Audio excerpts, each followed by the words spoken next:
di sini akan dibawakan oleh salah satu bapak yang saya yakin Bapak Ibu semuanya sudah tahu ya, sudah kenal ya, dan beliau itu adalah salah satunya adalah Presiden InWCCA ya, yaitu Bapak Edi Mulyadi ya.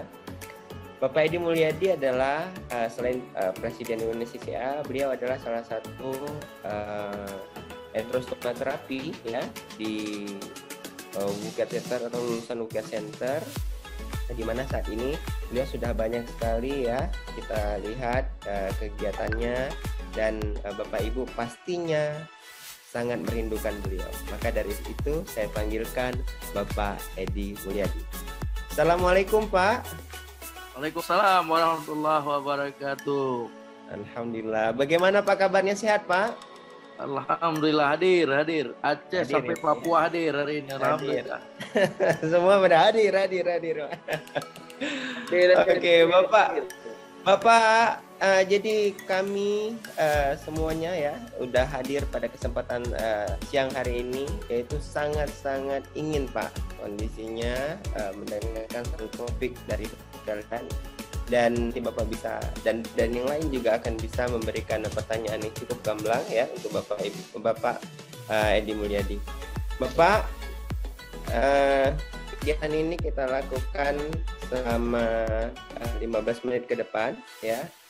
Jadi Bapak, waktu dan tempat saya persilakan.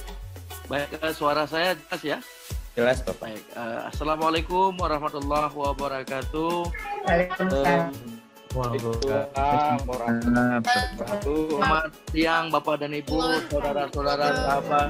Waalaikumsalam warahmatullahi wabarakatuh. Salam sehat semuanya. Yang seluruh masyarakat pecinta luka, pecinta stoma dan kontinen yang berada di seluruh Nusantara, dan hari ini juga seluruh sponsor yang sudah membackup kegiatan ini. Dan tentunya kepada panitia yang sangat luar biasa mengumpulkan seluruh masyarakat partisipan yang sungguh dari ujung ke ujung barat sampai ke ujung timur, ujung selatan, ujung utara, jika kita bisa bertemu di dalam ruang Zoom yang sangat luar biasa ini. Baik, izinkan saya untuk share screen. Kelihatan? Tambah. Baik. Kebetulan saya diberikan materi terkait dengan interprofesional. Jadi a collaborative practice for wound care professional in past and future. Jadi suatu kondisi yang memang tidak akan terlepas, akan selalu kita dapatkan di dalam proses kita melakukan perawatan luka tentunya selama ini. Dan kita akan melihat bagaimana kondisi ini bisa berjalan baik. Apakah perlu pembuat suatu hal yang perlu dibangun bersama sehingga komunikasi di dalam proses interprofesional itu bisa menjadi lebih baik. Baik, saya akan membicarakan ataupun akan berdiskusi dengan Bapak dan Ibu, tentunya dimulai dengan the history of Buddha Wound Care, kemudian interprofessional team, dan nanti the challenge of interprofessional. Nah, beberapa hal ini yang akan coba kita diskusikan bersama.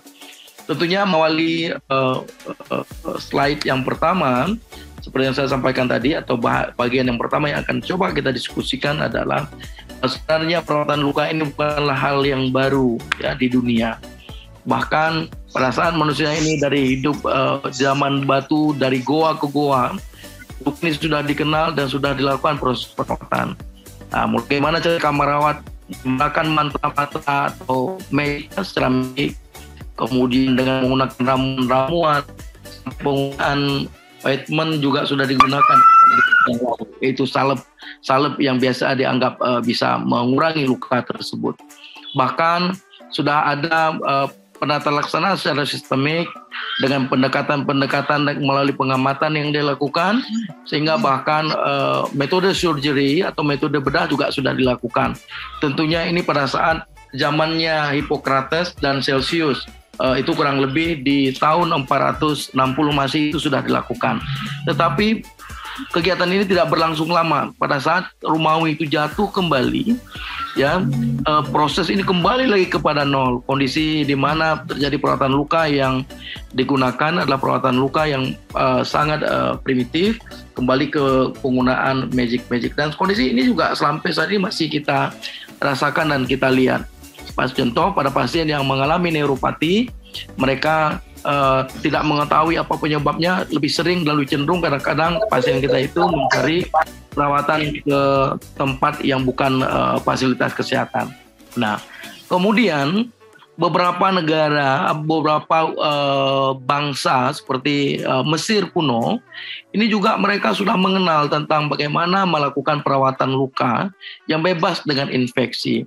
Mereka sudah tidak hanya kalau kita mengenal Mesir kuno ini tidak hanya terkenal dengan piramid dan mumi. Jadi seperti kita lihat mereka sudah melakukan kain-kain tenunan yang digunakan untuk menutup bagian-bagian luka yang tujuannya adalah untuk mencegah infeksi. Ini sudah dilakukan di awal, ya, di fase awal zaman Mesir kuno dulu. Begitu juga di Yunani sendiri, ini mereka juga sudah melihat luka merupakan suatu kondisi yang memang harus menjadi perhatian khusus. Jadi mereka sudah bisa melihat luka itu untuk dilakukan perawatan yang sebagaimana mestinya pada saat itu. Ya, mereka sudah mulai pentingnya mencuci luka atau menjaga kebersihan luka dengan mencuci, kemudian dengan merebus air untuk mencuci luka. Bahkan kalau kita lihat mereka menggunakan cuka. Kalau kita di Indonesia mungkin menggunakan cuka untuk makan di Palembang, teman-teman Palembang, atau di seluruh Indonesia juga kita gunakan untuk makan kapal selam atau makan tempe, ya. Nah, jadi kalau di zaman Yunani kuno itu sudah digunakan untuk mencuci luka. Maka anggur atau wine itu digunakan untuk mencuci luka. Dan juga ini sampai terlihat kalau kita coba lihat di beberapa film-film, mereka cenderung sering sekali mencuci luka dengan menggunakan minuman yang mengandung alkohol atau anggur tadi, ya.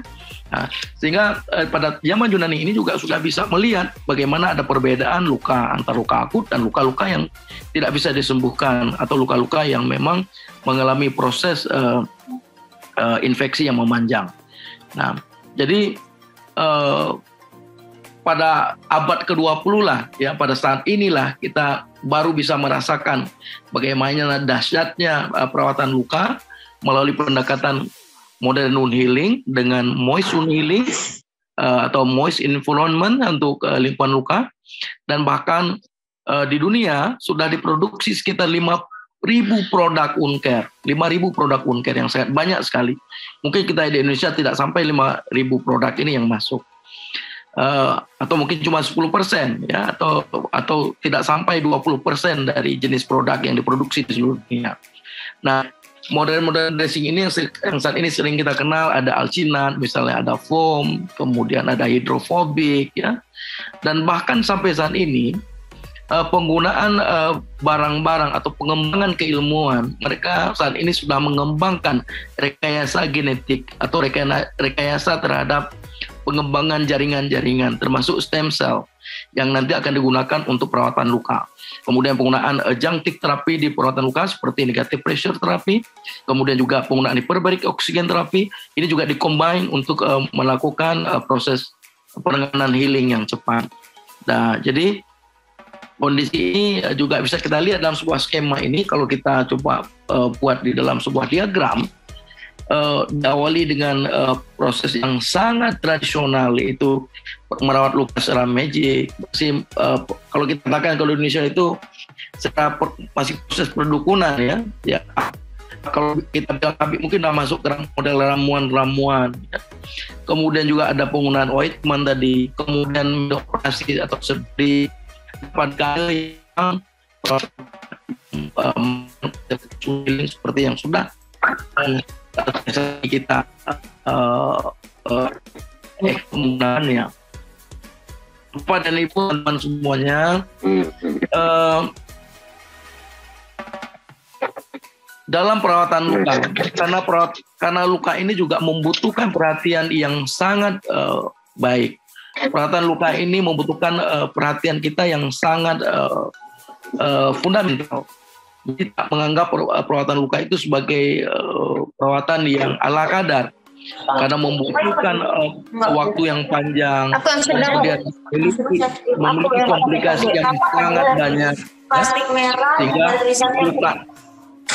sehingga penyembuhan luka ini perlu pendekatan multidisiplin intervensi atau interdisciplinary team yang memang akan berkumpul, akan berdiskusi untuk melakukan proses kolaborasi untuk mempersiapkan atau untuk menghasilkan kualitas perawatan luka yang baik. Jadi ini yang memang mesti kita kuatkan dan kita pertahankan sebenarnya.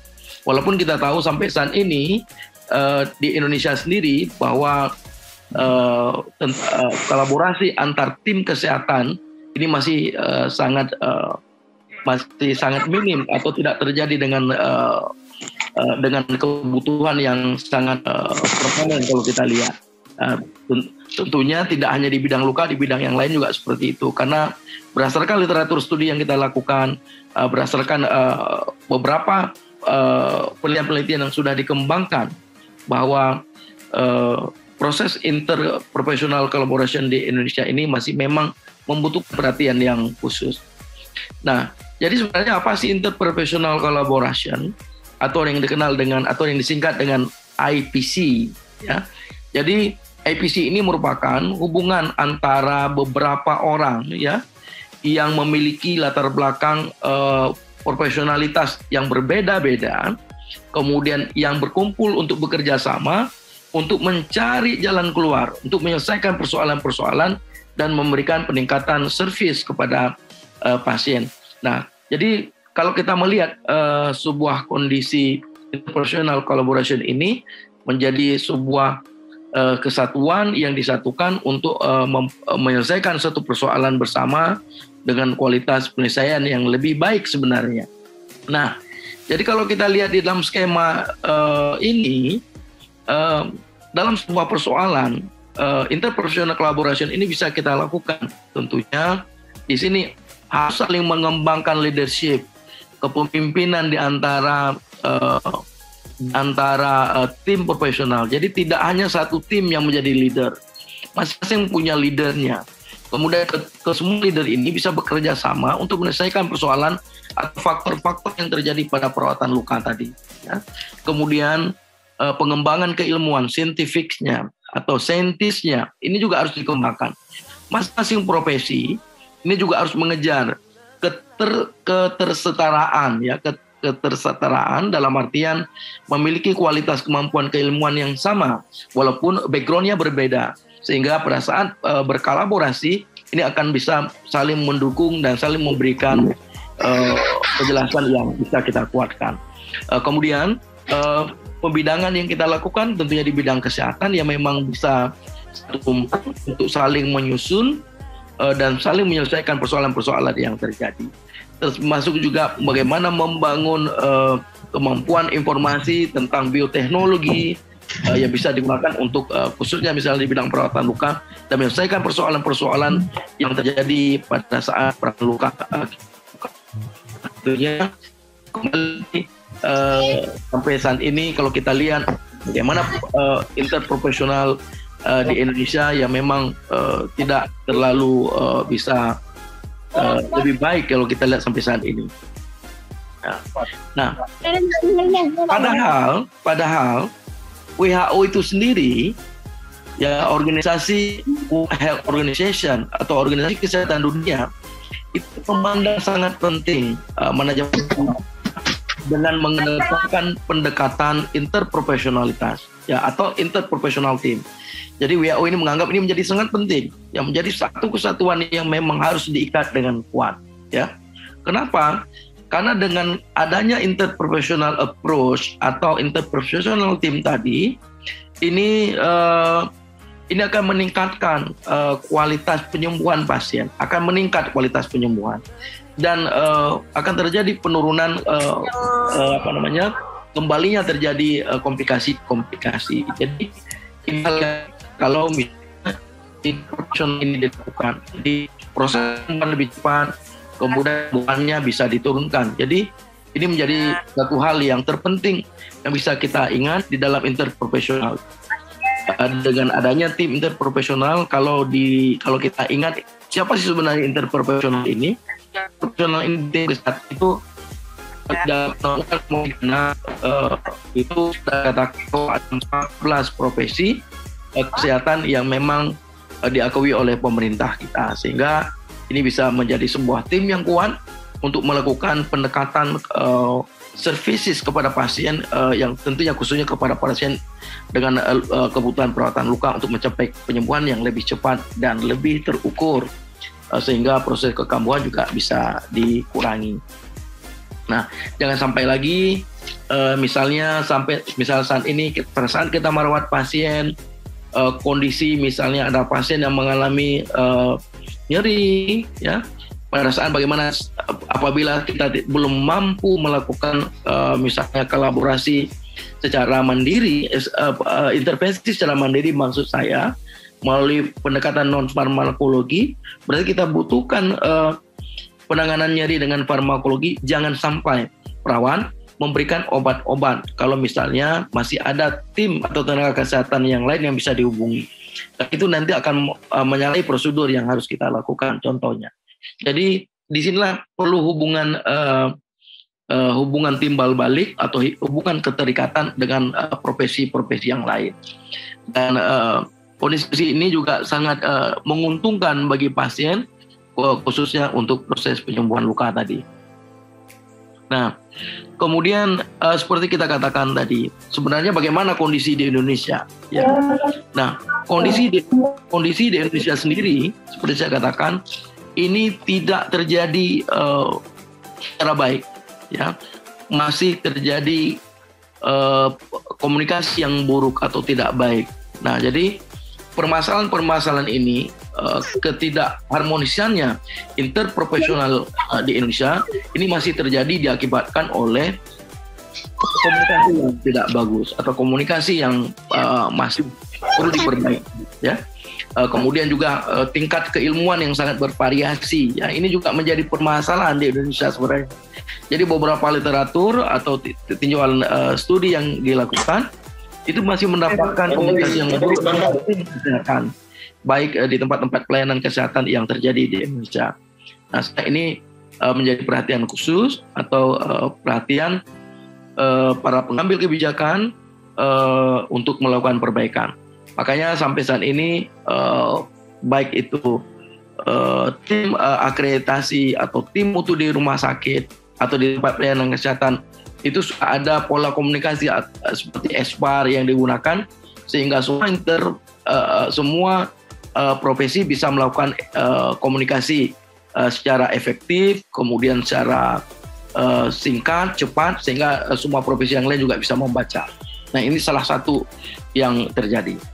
Kemudian kondisi interprofesional yang lain yang saat ini terjadi di Indonesia adalah sebagian besarnya yang lain adalah seandainya kalau kondisi interprofesional ini bisa dilakukan dengan baik, keselamatan dan keamanan pasien itu di tempat-tempat pelayanan seperti rumah sakit atau kualitas pelayanan itu pasti akan jauh meningkat, pasti akan jauh dirasakan lebih bermanfaat oleh masyarakat, keluarga atau pasien-pasien yang membutuhkan pelayanan.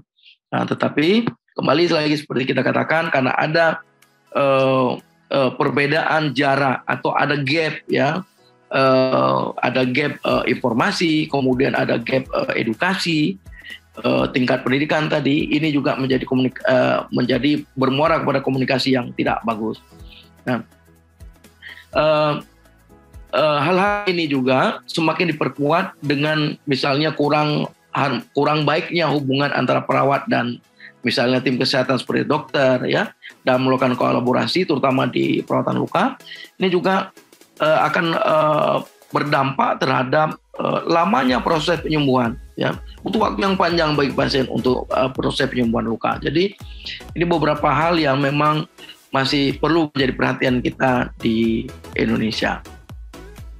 Nah, jadi kira-kira apa sih upaya yang mesti kita lakukan atau mesti kita perhatikan untuk meningkatkan interprofesional kolaborasi ini. Yang pertama sekali,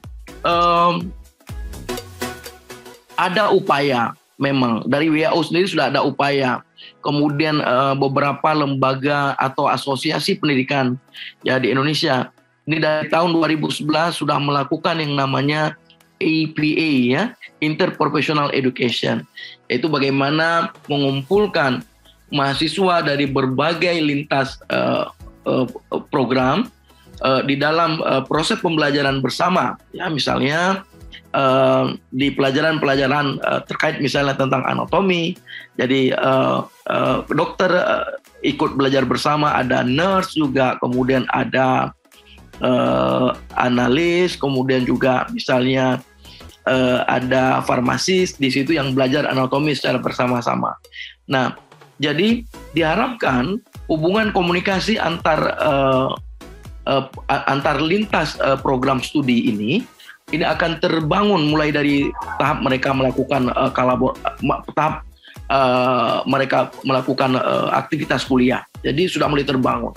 Sehingga nanti pada saat mereka bertemu di lapangan, pada saat mereka berinteraksi setelah mereka lulus dari pendidikan, ini akan terjalin komunikasi yang lebih intens di antara mereka. Jadi ini menjadi upaya yang pertama sekali dibangun baik oleh pemerintah, kemudian asosiasi pendidikan maupun profesi kita. Jadi ini bekerja sama dengan program ini dulu bekerja sama dengan WHO atau lembaga-lembaga pendidikan dunia untuk mengembangkan ini tentunya di Indonesia seperti kita lihat.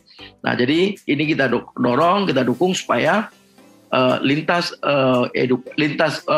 studi atau lintas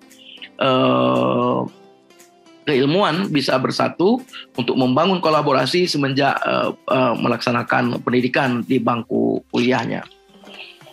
Kemudian banyak sekali juga saat ini riset-riset atau penelitian-penelitian yang dilakukan tentang wound care yang melibatkan tidak hanya satu profesi, ya, melibatkan berbagai ragam profesi yang lain, dan mereka melihat permasalahan-permasalahan ini berdasarkan background pendidikan mereka. Nah, sehingga nanti kesimpulan dari penelitian ini juga bisa disatukan menjadi satu kesimpulan yang utuh dan saling mengeksplor hasil, dan ini akan menjadi manfaat yang sangat besar bagi profesi, bagi dunia kesehatan, dan ini juga bisa berkembang untuk mengembangkan penelitian-penelitian yang lain. Jadi ini dirasakan menjadi penting ketimbang penelitian itu dilakukan oleh masing-masing profesi secara sendiri-sendiri, sehingga ini juga dilihat akan menghemat biaya, menghemat waktu, kemudian membangun informasi lebih lengkap. Jadi memang sangat dianjurkan supaya riset-riset ini bisa dilakukan secara mandiri, secara bersama-sama antar lintas profesi. Kemudian upaya yang tidak kalah pentingnya juga bagaimana membuat berbagai media yang bisa digunakan untuk berkomunikasi, ya, untuk menyampaikan tujuan, untuk menyampaikan pengembangan kreasi dari keilmuan mereka masing-masing, untuk membangun tujuan, sehingga ini juga akan memudahkan antar lintas profesi, antar lintas generasi untuk melakukan upaya-upaya yang bisa berdampak positif terhadap perawatan luka yang kita butuhkan, sehingga teman-teman semuanya tidak akan terlalu sulit lagi pada saat kita menemukan pasien-pasien atau kasus-kasus yang memang perlu penanganan yang lebih spesifik, seperti misalnya pada penyakit-penyakit tertentu seperti misalnya atopical wound, ya, yang memang butuh pendekatan dari multidisiplin intervensi. Nah, oleh karena itu Bapak dan Ibu, ini hal-hal seperti ini perlu kita membangun, karena di luar negeri pun misalnya di negara-negara yang lain bahkan sudah terbentuk forum-forum komunikasi, tidak hanya misalnya dokter, tidak hanya perawat, tapi lintas, ya. Ada dari farmasi, kemudian perawat, kemudian ada dari dokter dan bagian-bagian yang lain yang berkumpul untuk saling memberikan informasi-informasi terkait dengan perkembangan teknologi dan kemajuan-kemajuan yang ada di bagian luka. Nah, sehingga bagi teman-teman juga kebetulan yang insya Allah hadir pada hari ini. Kita juga mengajak sekali lagi, tadi sudah disampaikan oleh Naskana, bahwa tidak akan lama lagi, khususnya di November, kita juga InWCCA, kemudian bersama PPNI DPW DKI, DPW PPNI DKI Jakarta, akan melaksanakan sebuah event internasional, yaitu Kongres ASEAN, ya, ASEAN Women Summit. Nah, jadi kita berharap ini akan menjadi sebuah media untuk saling kita melihat bagaimana bertemunya para pakar, bertemunya para konsultan untuk berdiskusi terkait luka. Jadi oleh karena itu ini menjadi tempat dan media ataupun forum yang lebih bagus untuk kita berjumpa dan berdiskusi di sana nantinya. Mungkin ini yang bisa saya sampaikan. Ini beberapa definisi yang saya gunakan. Nanti kalau ada pertanyaan bisa kita diskusi. Mudah-mudahan dalam waktu yang singkat ini bisa bermanfaat untuk kita semuanya. Demikian yang bisa saya sampaikan. Sampai ketemu di ASEAN Women Summit. Dan sekali lagi terima kasih kepada para panitia dan khususnya sponsor yang sampai hari ini sudah berkumpul dan berbagi dengan kita semuanya. Demikian saya kembalikan ke Naskana Fajar. Saya akhiri. Assalamualaikum warahmatullahi wabarakatuh. Waalaikumsalam.